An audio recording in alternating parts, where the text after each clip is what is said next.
What are some things that you would like to take from Mexico and then implement them here? Food. Like the food is just, oh my god, like that's the thing I miss the most because it's like just so good.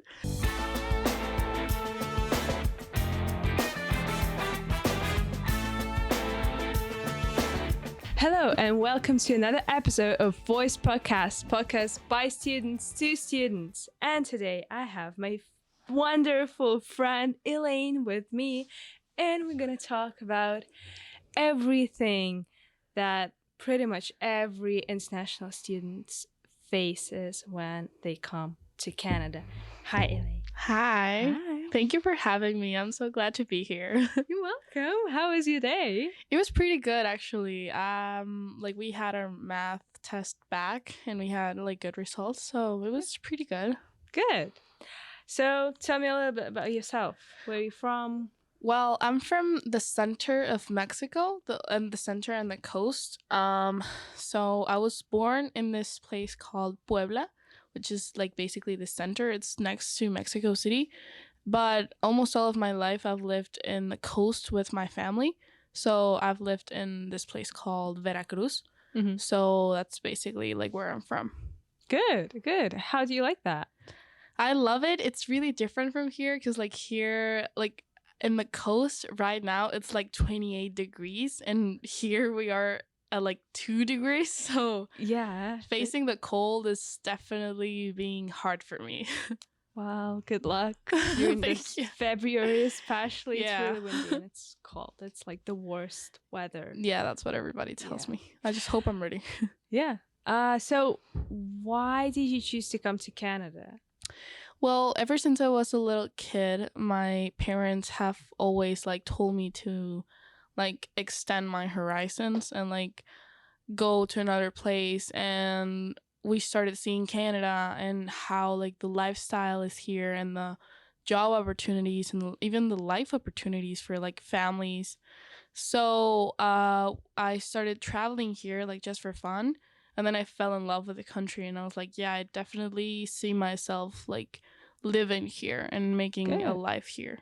That's quite unusual that a student, like before making a decision to move here and to study here, you actually kind of explore the country. Yeah. That must be nice. What places did you visit? Well, the first time I came here, it was Toronto. Mm-hmm. So I stayed at my uncle's house in Oakville. So we were like going on and off to the city.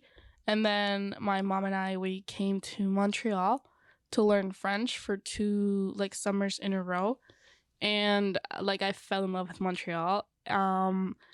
And like before coming here to SLC, I didn't know like Kingston at all. Yeah. So it was pretty fun, like the first few days, like exploring downtown and everything. It was pretty cool. Yeah, it's pretty different from Montreal. Yeah. I love Montreal, but yeah, it's different from Kingston. Yeah, it's a really like small and quiet town around here. Yeah, and I'm not even sure if I prefer Kingston to like bigger cities. I prefer Montreal definitely. Yeah, because I like the lifestyle, like not as big as New York City, for example, but kind of big, you know. Yeah, that's like it's somewhere in the middle. Mm-hmm. So there's like it's always something going on, but there's not like too much going on, you know. Yeah, it's a perfect balance. Yeah, that's a perfect balance. Yeah. So you're taking biotech with me. Yes. Why did you choose this program? I've always been passionate about nature. My element has always been water, so everything that has to do with like marine animals and ecosystems and stuff like that, I just love it. It's so interesting to me. So basically, after we finish this program, I want to transfer credits and study marine biology. Wow. Yeah. This sounds so exciting, actually. The first time when I heard the story, I was like, wow, marine biology. That's so cool. Yeah, it's like always been like a really... I found out that I liked it ever since I was a kid, because every like Disney movie that had anything to do with the ocean, so like Finding Nemo or like The Little Mermaid or stuff like that, those were my favorite movies. Like the ones that Moana? I love that movie. I Like love anything that has to do with water is just awesome. And I could stare at like bodies of water for hours and not get sick of it. Like back home, my family have this house that's right in front of the ocean. So I Wow. can like literally sit and look at the ocean for the whole day and not be bored and not be like, okay, that's it. Like, you know, I can literally be at peace around water. So I just love that. That's basically why I chose this, because it's like a more practical way of helping the marine ecosystems and the animals. Yeah. Yeah. Biotech is definitely Mm-hmm. kind of one of the ways. Mm-hmm. Yeah. Having like the huge lake in the city where I'm living, and like having quite a lot of water around, because like different lakes and rivers, it was something new for me, because I've always lived in a city far, far, far away Yeah. from like big rivers or lakes or sea or ocean. I've been to like some coasts during holidays, like Turkey, Egypt, whatever. But I've never had like something this big and beautiful close to my house, and it was wow. I was impressed. Yeah. It's something completely different. Even the climate here is different. Mm-hmm. Well, I mean, you know cold. I do. You know cold and I know hot. So But also, I thought that I knew how like I knew that I thought that I can tolerate high temperatures well, like plus 30, and it was fine. But then I came here, and then during the summer it's so humid because of the lake, and I couldn't. I was like, you trying to open the window to make it easier to just leave and breathe in the house, and then it's getting worse. yeah. Like what? I'm dying. Yeah. What were the most shocking things that you've noticed when you came here? When did you came here, by the way? I came here a week before starting school. Okay. Yeah, so I arrived to Montreal 2 weeks before, and then like my mom and I, we took a train from Montreal to here. She helped me move in moving day in the residence. And then she left the same day. So yeah, I think the biggest like cultural shock is definitely like how people say hi and how they say goodbye. Because in Mexico we always hug. Like we always go for a hug, or like if you're just meeting someone that's like older than you go for a handshake. But if you're like, hi, my name is blah blah blah, and hi, my name is blah blah blah. So you go like, oh hi, and you go like for a hug, and you go like for like a, you know. Okay, yeah. And here people do not touch. So it was like, hi. You know, it was like weird for me, because like I'm just so used to it. Because ever since I was a kid, like my parents would say like, go say hi to everyone. So I would like go around and say like hi, like hi. I would hug everyone. So I'm just like so used to that. And here like people don't do that, and it's like actually like kind of odd if people do. So I don't know. Like that was pretty strange the first few weeks, but now I've like got used to it. Yeah. And I would just like hug you, for example, whenever I see you, because I got you used to my things. No, actually, I kind of was used to like hugging my friends when we meet, but it's not that common in general. So this thing, it was fine. I remember that I was surprised that people actually ask, how's it going? Or like, how was your day when they meet each other? Because when I was studying English, I thought that it's just a thing for textbooks, and people don't actually say that. You think people don't care? Yeah, because in my country, people don't care. It's like, why would you ask me that? Why do you need this information? Why do you care about how I'm feeling? Like literally. Yeah, exactly. And I was like, wow, you actually care? Yeah, Like, because I always ask you like, how was your day, or how are you? Yeah. Yeah, it was weird. Yeah. I also remember that I was surprised to see a lot of squirrels on the street. Yeah. and like I was taking a walk with someone that's from here, and I was like, look, a squirrel, and they're like, yeah, that's normal. And I'm like, sorry. I'm like, we just don't have a lot of squirrels in Mexico. Yeah. And if we do, like, they see you and they run away. Yeah. And here they're like pretty chill about your They're about really your chill. presence. They're Yeah. like, okay, there's a human. Okay. Like, So so what? Yeah. are you gonna feed me or Yeah, what? exactly. They have a god complex here. You really do. So it's like, okay, like I just got excited to see a squirrel. Mm-hmm. But like, yeah. Oh, and also another shock is how people wash their dishes. Because like here, like I met this girl, she would fill like the whole sink with water. Yeah. And then she would like put soap in the water and then with all the like dirty plates. And then she would like just take the plates out, not even rinse them, and put them to dry. And I was like, funny. So I would rinse all the plates before using them because I was like, I'm not having soap in my mouth. Like, no. But in Mexico, we usually have like a bowl, like a specific bowl for the soap. So let's say I have a bowl and I put like dish soap, and then I dilute it with a lot of water so that it can last me like weeks. And then I'll use a sponge and it will just soak in there for like whenever I'm not washing the dishes. So then when I'm actually washing the dishes, I will like take it out. I will like squish it and then I'll start like washing the dishes. Then I'll rinse them and then I'll put them to dry. And then you put the sponge back into the bowl. That's just like how I learned to do the dishes. Everything, like the both ways are so weird for me.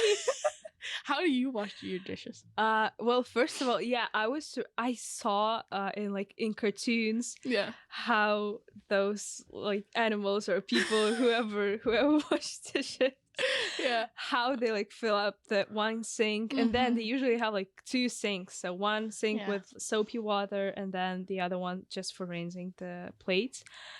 And I was like, oh, funny, like weird. And then when we just moved here, we rented one home and then there were two sinks. So I've never filled up one sink, but I like to like stock all the dirty dishes in one sink and then just move them to another one, like rinse them there. But I don't know, I just usually take a sponge and then put some soap on it and then I just turn on water and it's just running and I just take one dish and just scrub it and then just rinse it. And then you're so detailed. Well, yes. How I do. That's nice, but you actually rinse them, right? Yeah. I don't know why this girl like she didn't like rinse them. She would just take them out of the soapy water and put them to dry, and I was like, that explains a lot of things about you. It's the first time I'm hearing that. I'm not sure if she actually knew how to do her dishes. Maybe that was the problem. I was like, you go, girl. You're trying to be independent woman, but like you're not getting there. Like you're gonna get food poisoning or something for eating soap. It was so funny. But I'm actually like the idea with a bowl of soapy water. Yeah, it's like it's so convenient. It's convenient, and it's you don't like waste any water. Yeah, or soap. Yeah, exactly. It's not that wasteful because washing like dishes by hand in the sink, it's quite wasteful. Yeah. Did you were you surprised by the fact that people yell "thank you" when they're leaving a bus? Because that was surprising. Yes, actually, because not even like in Montreal that doesn't happen. Like people don't say thank you, and I was like, oh my god, that's actually like that could make the driver stay. You know, you're making them feel appreciated. So like why don't people like do that in a normal basis? Yeah, like everywhere. Like, well, I mean, in Mexico, like the bus system is just horrible. Like I swear it's just horrible. But like here, where it's like more of a civilized like society, like why don't they say thank you like everywhere? Like if you're leaving a restaurant, you say thank you, of course. Yeah. If you leave a shop, you say thank you. Then why, if you leave a bus, wouldn't you say thank you? You know? Yeah. It makes but like sense. At first, it was like, huh? Yeah. Did she just yell? Yeah. I was like, what? Yeah, I was actually like definitely first couple of months I was scared to yell thank you because I was like, what if they will stare at me? Like, Yeah. what if they will think that I'm weird?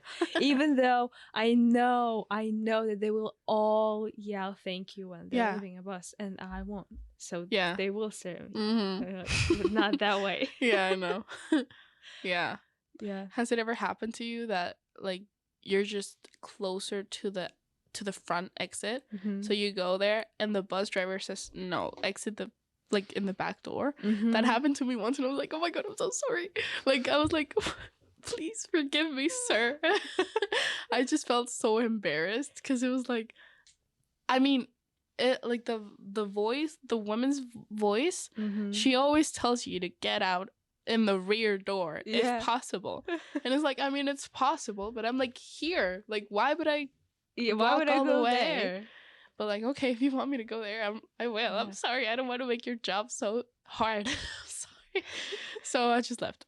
And I Yeah. was like, the whole system with like 2 doors, and in the front door, you definitely like you have to go in the bus using the front door, and you have to get out the bus using the back door. It's also weird for me because in my country, in Russia, first of all, sometimes we don't have those like big modern buses. It's like little, it's kind of a school buses, but like not really, but something in the middle.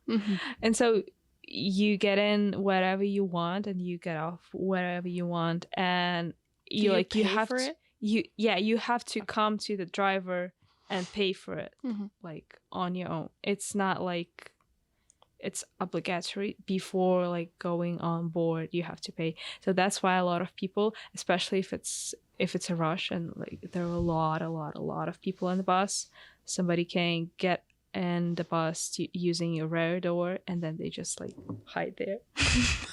Yeah. That happened like in during Hoko here.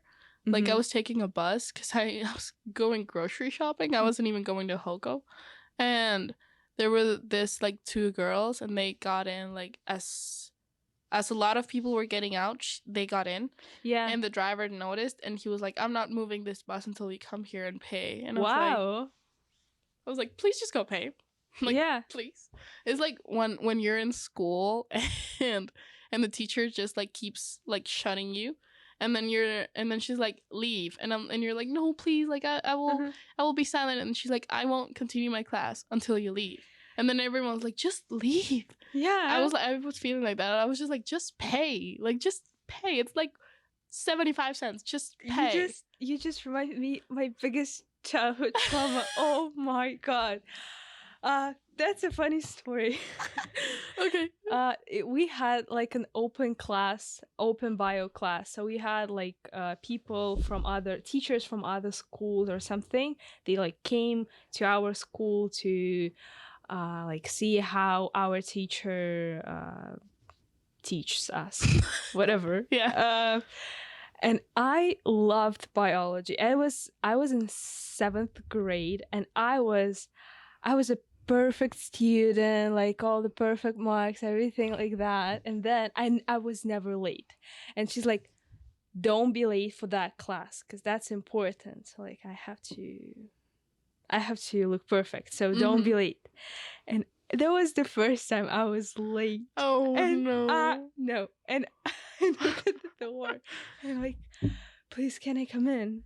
And she's like, no, get out. And I remember sitting in a hallway and crying because it was, yeah. like it was my favorite teacher and my favorite subject, and he told me to get out because I was late. I mean, she had the right. But yeah, still. but I just hate when people like do more than what they have to. So like instead of just being like, no, like please just like leave, get out. Like that's not necessary. Like I'm not a dog. Like, yeah, I'm a human and I'm a child. I'm Like actually a you child. were in 7th grade. Like I'm a child. Yeah. Like, do you need a hug? Like, oh my god, that's so funny. Yeah, that was. How were the first couple of weeks in Canada for you? They were pretty like cool because like during the first nights I started like walking around residence, and that's where I met like the ones that are my friends right now. Mm-hmm. So I just started hanging out with them every single day. Mm-hmm. So I didn't like get that like homesick because I was not by myself.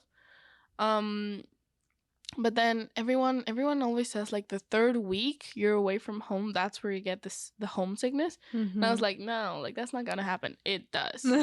It does. It hits you like I'm away from home. You're like, oh my god, like I'm not seeing my parents in a long time, you know?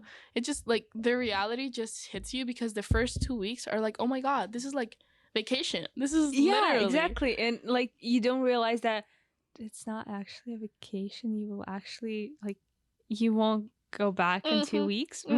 Exactly. It's like and I have never been away from home that long because like I'm an only child in my home. Like I have two half brothers, but they don't live with me. So my company during my whole life have been my parents. Mm-hmm. So now that I don't have them, it's like, what am I supposed to do? Like, like, am I supposed to like actually socialize? Like, it's not a hard thing for me. Like, I'm a pretty social person. But, You like, are. yeah, I am. But like, I don't know. It's just weird. Like, even, like the first weeks, it's weird. And now to think that it's been almost 3 months since I've seen my mom and my dad, it's just like, damn. Like, I get nostalgic all the time when I think about that. So I try not to think about that. But yeah, like it's like it was pretty fun getting to know the city and getting to know like new people. But then like the third week was really, really like hard for me, and it felt like a long time. It was just a week, but it felt like 3 weeks in just one. Yeah. Yeah. Like the days were so long and the nights were longer because like I couldn't fall asleep. So I was just like looking at the ceiling. I was like, now what? Yeah, do I really need this degree? Maybe I should just like go back. Yeah, pack my suitcases and go back. And I believe that around this time we usually get an email about like we're found for a program. Like if you decided you don't want to do that. Yeah, and I was like, don't tempt me. Do not tempt me, because I will take the option. But thank goodness I didn't. Like I'm still here. Mm-hmm. But it's definitely hard when people ask you like, hey, so are you going back for Christmas? And then you have to say like, no. It's like every time I say no, like a piece of my heart shatters. Yeah. So it's like really hard when people ask and I have to say no. But I'm excited now because I think one of my friends from Mexico is coming here to like see me. So that's pretty like exciting. It is. Yeah. Yeah. Do you remember the first day at college, maybe orientation day? Yeah. I remember I called my parents before like actually coming here because I didn't know what to wear. And then I called them during the break because I had to work that same day because it was my first day at work. So I was like, during that gap of time, I just went to a random like desk and I just took out my phone. I was talking to them. And then it hit me like I'm in a different country. So if I speak Spanish, people are going to notice it and they're going to like look at me. Because like people were like walking by and looking at me and I was like, hello? Like, what are you looking at? And then I realized like I'm talking a different language. So of course they're like looking at me. Yeah. It's like when you speak Russian, I'm like, what? So like, yeah, that was orientation day. Like, and then after work, I called my parents again to tell them how work was. And yeah, it was basically me calling my parents every 5 hours. Yeah. Yeah, I was so confused. I didn't know what to wear for the orientation day because in Russia, the first day of school, first of all, it's the 1st of September. Everywhere, always. It's always the 1st of September. Either you're in university, college, school, whatever. And it's always something very official. So it's like we celebrate it because good thing. Yeah, it's like a new start. It's a new start. Yeah. But also it's very official. So it's usually like a black skirt, white shirt, and So it's like formal. yeah, like Yeah. formal, official, but like it's a celebration, but it's still a celebration. And here, I get more uncomfortable when I'm wearing black skirt, white shirt, rather than jeans and like a hoodie. Yeah. Yeah, because like everyone, like I saw a lot of people in sweatpants, and I was like, damn, it's your first day of school. Like, I get it if in the second week you already gave up into like fashion, but it's the first day. Like, come on. Yeah. Like, put a little bit of effort into it. Like, I'm not telling you to put a whole outfit on, but like, at least change your pajamas or something. Yeah. It was funny. Yeah, sometimes I see some people and I'm like, oh, they're definitely living in the rest because I have a feeling that they're wearing pajamas. Yeah, it's like one time when I came to like our class, Sal Bio, in slippers. Like my dad told me not to do it. Exactly. That's why. Like they are discreet. That's why I wear them, because they're discreet and they're comfy. So I was like, it's the only class I have. Why would I wear like boots or sneakers when I could just wear my slippers? Exactly. Honestly. What was the most difficult thing for you? Definitely being away from my parents and my friends, because like my culture is a really warm culture. Like we hug, we invite each other to our like homes and stuff like that, and here people don't do that. Like, yeah, it's like people are very open, kind of like it's friendly. it's like the typical phrase that everyone says, like mi casa is tu casa. It's like, okay, I mean, we do that, but like don't make fun of it, because like, yeah, like my house is your house, of course. That's why even the first days we were hanging out, I was like, do you want to go to my room? Because it's like, I don't know, it's just like, it's my space and I want to share it. Like I've just always loved being I was a kind of host. surprised because we knew each other for like a week and I'm like, oh wow, yeah. I mean, if you're inviting, sure. Yeah, like it's just normal for like me and my culture. So definitely like being away from people that do that was really hard, because like here, like my friends would tell me like, hey, do you want to go get food at the caf? And I was like, yeah. So we would go get food, and then I was expecting that whenever we went back, we were going to either my room or their room, and it was like, okay, thank you for getting food with me, bye. And I was like, okay. Bye. And suddenly you're like 6 and you're a child, like and inside, and you're like lost and sad. I was like, mom, where are you? Yeah, that was pretty difficult. Yeah, for sure. And what was the thing that you thought it will be very, very difficult, but it turned out that was fine? Was there something like that? Because I definitely remember that I was scared to open a credit card, because in Russia, if you have a credit card, you basically have a loan, and like you better not do that. Like people are scared of credit cards, but because at the end you always charge so much money, like so much more money than you can I mean, you just lose them. So people are scared of credit cards and nobody has them. And here everybody has a credit card, because you have to have a good credit score to do this and that, to basically do everything. And so I came here last October and I opened my credit card only in July or maybe August. So I waited pretty much the whole year because I was scared. And then at the end, I mean, it just took a couple of weeks to get the card delivered by mail, and it was fine. And I'm not charged anything as long as I just have some money on there. And like, wow, yeah, that's surprising. I think for me it was like getting a Canadian phone number, because in Mexico, like the phone companies, oh my god, they tried it to like hook you up with this like deals. Like here, if you pay 50 more pesos, you get this and this and this and this. But then if you pay another 30, then you get this. And it's like, can you just give me a phone? Like, please. Uh-huh. So I was really scared about doing that, but then I like actually got it, and he was like, okay, like just tell me what do you want. And I was like, okay, so I want to be able to like listen to my music whenever, wherever, whenever. I want to be able to like call anyone wherever I am.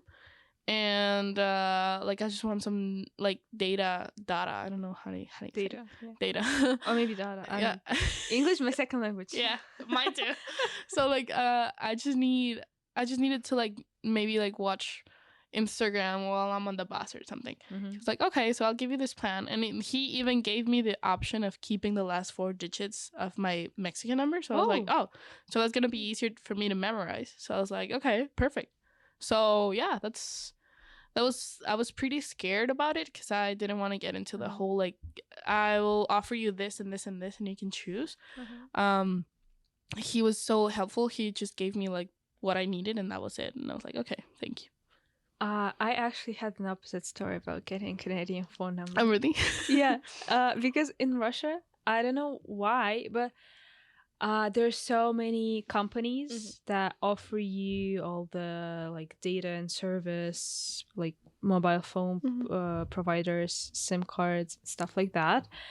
And because there's so many of them, they really trying to keep every single client. So it's very easy to order a SIM card like online and you will get it delivered like next day. I'm not even kidding. I'm not even talking about prices because it's so much cheaper there. But also, yeah, it's like it's kind of easier to customize your mobile plan. But the main thing, yeah, is to order a SIM card. It's really easy. I'm not even sure if you need a passport for that. And here, we try to get our SIM cards for so long because first of all, we were on a quarantine for 14 days. And we tried to order a SIM card. And we weren't able to because first of all, we had to have a SIN number, I believe, or like any Canadian document, and we had to have our billing address, and we didn't have any like paychecks, or we didn't have a bank account yet because we couldn't open it because you can't open it online, and we were on quarantine.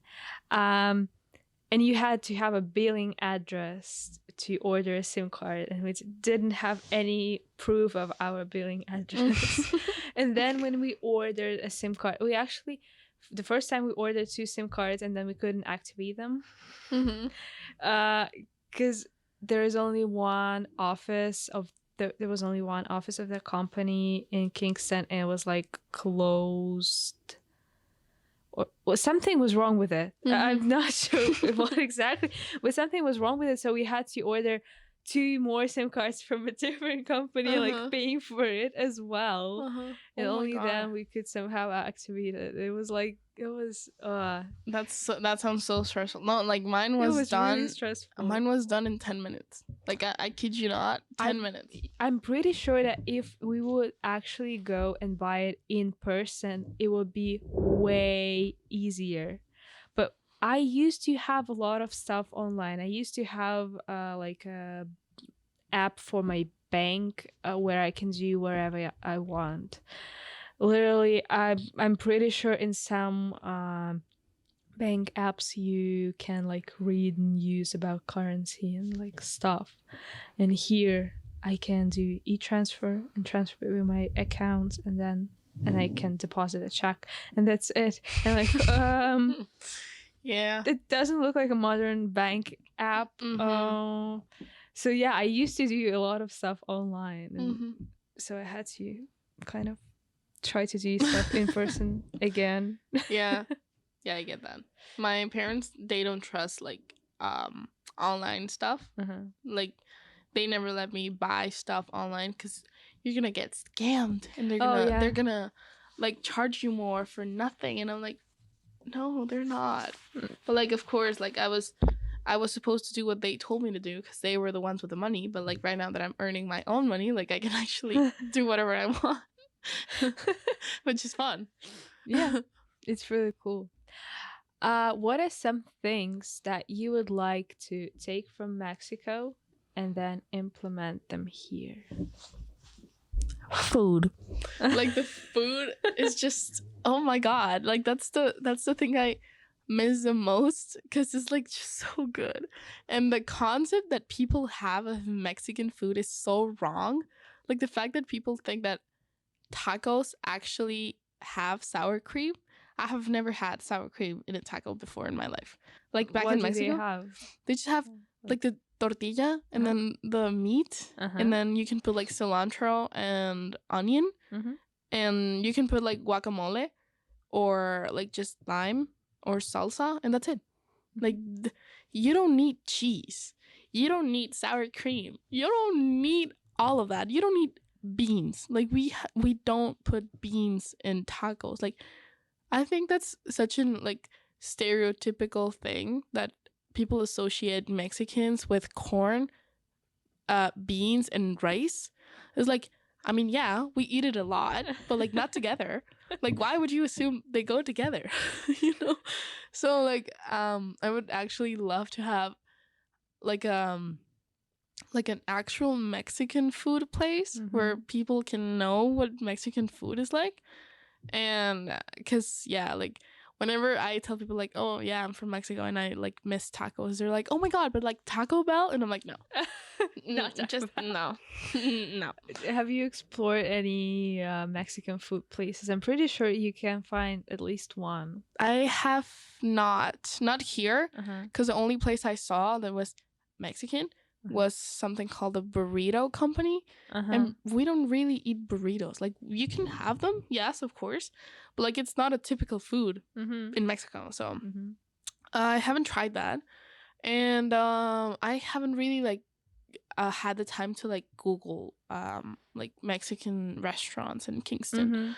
But I'm sure I'll find at least one that's good. Yeah. And I will definitely come back here into the podcast and tell you about it. Yeah, we definitely have to use that. Yeah. I think we ordered ones from a Mexican restaurant, but I don't remember The name. First of all, I don't remember the name. I remember where was it, and I kind of remember the logo. But the most important part, I don't really remember how was the food. I remember that I liked it, but I like what was in there. Yeah. I remember that I ordered like a quesadilla or something with like chicken. Yeah. Yeah. I ordered something like that. Yeah, usually they do like the chicken quesadilla with guacamole or stuff like that. Maybe that was the thing. It's so funny to me to say the words in like the English accent. Yeah. It's like for me it's like quesadilla con guacamole. But in English it's like quesadilla with guacamole. Yeah. And I'm like, what am I doing? And my ancestors, they're like, I feel like they're crying. I know. Watching me do this. I know. It's like when people go to an Italian restaurant and they're like, can I have the pomodoro, please? Like, oh my god. Yeah, but also sometimes I'm scared to pronounce it like with an actual like accent, with the correct one, because like people would assume that I'm like either having fun or like I don't know, pretending like I actually know how to speak that language, but well, I'm not. Yeah, no, like it's funny because like you and me, we can both roll our R's. So like whenever I tell you how to say something, you can actually say it properly because you can do like the you know. So that a lot of like Canadians or Americans, they can't do that. So it's like I don't know, like a spoon you translate it to cuchara and they would say cuchara. Like even if you tell them like, or Lana Del Rey, it's Lana del Rey, you know, like the rrr. So they can't do it. Yeah. But the fact that you can do it is like pretty awesome. Like, thanks. Yeah, just do it. What are some things that you would like to take from Canada and implement them in Mexico? A lot, actually. Like, how civilized some people are. Like the fact that you actually stick and obey like transit like rules. So like the signals, the fact that you actually stop when there's a stop time. Yeah, we don't do that in Mexico. If you stop at a stop sign, you're gonna get like somebody behind you is gonna honk at you, and they're gonna be like, "What are you doing?" It's like, it says stop, and it's like, yeah, why are you stopping? Literally, it's like, oh my god, people need to be more civilized, you know. Yeah. And also, like, the educational system is so much better here. Public schools in Mexico are the worst. Like, literally, the education level, they're so bad. And here, public schools are sometimes better than private schools. Yeah. So it's like, yeah, it just like mostly that, because I've always believed that education is the base of every society. So if education gets better, the society will automatically be better. So yeah, I think that's something I would definitely take from here and take it back to Mexico. And also like the bus system. Yeah, because yeah, the bus system so bad. Like in Mexico, it's so bad. I'm not even sure if I would take the bus system to Russia, because I like the way that all buses have like strict schedule, and I can actually expect a bus coming to my bus stop on time. But also, I don't really like the gaps between some buses, so like 30 minutes. So I have to either be 30 minutes early or like 10 minutes late, or I will be late. Yeah. In Russia, I'm sure that now they changed it, but while I was living there in my city, we had like bus system, and it was like government owned it, so like the government of the city, and then we had this like a school buses, and it was actually like a private business. And so they didn't have a schedule, but they were coming pretty often. So like you just have to know where and what number of it do you need to catch. And sometimes they were pretty often, but also at like 10 p.m. it was impossible. They were just not working. It was impossible to catch a bus, like not a government bus. Yeah. But I'm pretty sure government bus at 10 p.m. it was also impossible. They would be also impossible. So I had to take a taxi every day when I was working there, and I was working like till 10:30, and I had to take a taxi, which was expensive. Yeah. No, in Mexico, it's not the fact that it's expensive; it's the fact that it's dangerous. Yeah, like that too. Yeah, in Mexico, it's like every time you get into an Uber or a taxi, you just don't know if you're gonna get to where you're trying to get to alive. And I'm not. I wish I was exaggerating when I'm saying this, but I'm not. Like, it's actually so bad. Like, yeah, insecurity is awful. Like, that's a really like hard topic. So we're not gonna talk about that right now. But yeah, it's just dangerous. It is. That was your idea to celebrate Day of the Dead. Yes. In St.LawrenceCollege. Yes. How? Why? I have a lot of questions. Okay. Just tell me about that. So basically in my job, there is, I work at the athletics and engagement department. And there's like this like subdivision where we like do all these engagement like events. So like Snap, or like I don't know if some of you have seen like every Wednesday in the cafeteria, there's like this Mario Kart and stuff like that. Yeah. So like we organize those types of stuff just for like the students to like have fun and stuff. So my boss Jeremy, he told us to like if we could like plan something for the beginning of November. So I was like, yeah, for sure. So I like I told him about Day of the Dead, because it's like actually November 2nd. So it was like, it was perfect. And like he told me like, okay, like tell me more about it, because he had never watched Coco, how could he? I don't know, but like if you watch Coco, you basically know what Day of the Dead means and why and where and everything. So I just explained it to him, and he was like, okay, I like it, let's do it, like tell me what do you need. And I was like, oh, okay. So I just told him like, okay, I'm gonna need this and this and this and this to like actually decorate. He was like, okay, perfect, I'll get it to you. And then 2 days later, it was there. Like everything, he just ordered it by Amazon and it was there. And Wow. then the actual day, like I just had to like get there early and set everything up. And I was so happy because it looked just like, of course, there was not a lot of like stuff to like put in the altar, but the essence was there. And the fact that people actually participated in it that are not like from my culture, I did. that made me feel so happy. Like, yeah, when you went there and you were like decorating your like the cookie, it was awesome. And there was this lady, she told me about how she lost like her daughter that same year. And I told her she was more than welcome to put a picture of her daughter in the altar so that she would be honored. Because in Mexico, there are three basic deaths.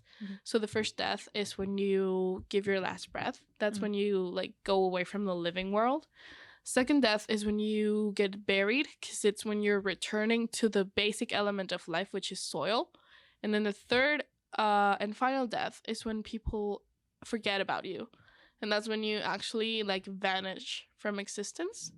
So in my culture, we believe that the only way that someone can actually be dead or be gone is if you forget about them. Because if they are just not in this world, but you still remember them, they're still there. That's why we put every single year, that's why we put the altar with things they liked when they were alive. So that whenever they come during that night, they can like feast and they can be happy and they can know their family still loves them and that we still remember them. So I was really, really grateful to Jeremy and to like the whole department to let me do it, because it's my favorite holiday ever since I was a kid. So I was so excited to be able to carry it out here. And there was also like some other Latin people, not necessarily like Mexican, but like there was a Colombian girl and stuff. And they brought their pictures and their stuff to like honor their loved ones. And it was just awesome. Like, I'm so glad we got to do it. And I actually hope we can do it next year as well. I really hope we can do it next year. It was, first of all, it was so much fun. Yeah. I mean, people watching Coco, Exactly. eating cookies, decorating cookies, and all the stickers. For Yeah. it was so cool. But yeah, also the story of the holiday and like what does it mean? It's so different for me and for, I'm pretty sure, like most of people here. Yeah. It's like people usually look at death as a tragedy. Yeah. And we don't. Like, we actually celebrate the life you had. We know you don't have it anymore, so of course it's valid to be sad about it. But like, we're just happy that you get to like still come see us every year, and we know you're still here. So it's just a different way of seeing it. And I think that in general, if you just change your perspective in a lot of things, they're not as bad as you think. Yeah, this point of view kind of makes it like easier to cope with. Yeah. But that was great. Yeah. Thank you. Of course. I really hope it's going to be like a tradition. Maybe it's going to be a tradition. Yeah. At least for when you're here. Yeah, at least I expect this holiday next year. Yes. And also I'm planning on like suggesting the Independence Day. Oh. Yeah, that's in September. So okay. Yeah. I'm gonna We'll wait. see. We'll see if we get to do that. Do you have a plan? What are you gonna do after you graduate? Yeah, like the marine biology. Yeah. So I plan on working for a little bit and getting applying for the residence, because you know how for us international students, all the prices like for education here are so like high. So what like my plan is to get the residence so that those prices go like down and that I can actually like afford university per se.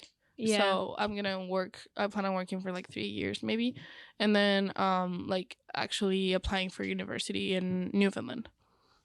Nice. Yeah. What are your plans?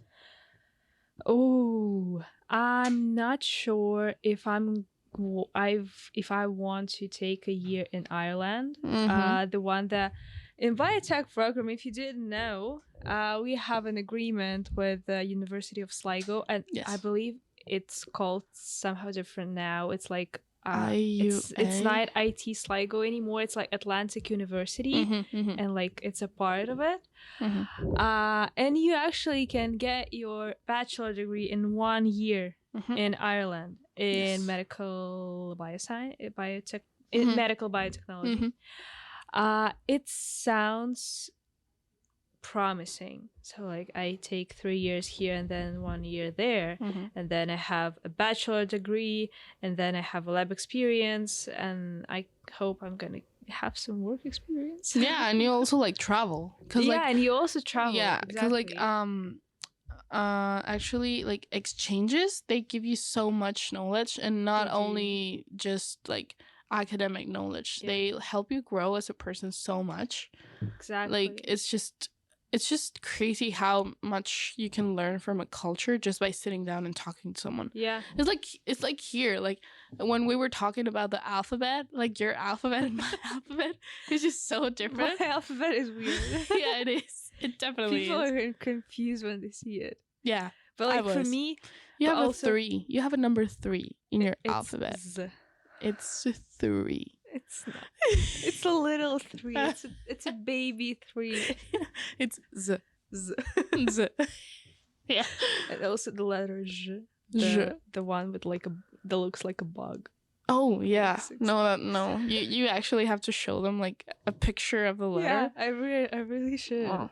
Like she was teaching me how to pronounce each letter, and I was like, I think by C I was lost. I was like, okay, yeah, whatever. And for me, it's not as confusing because I kind of grew up using both Russian alphabet and also Latin alphabet for like. So for me, I didn't have to learn how, like, why does this letter looks like this, and like why it was just automatic. Yeah, it was just automatic, and like for you, it actually looks different. For me, I'm like, oh, this looks like this, but if you try to look at it from the other perspective, you're like, oh, they actually look completely different.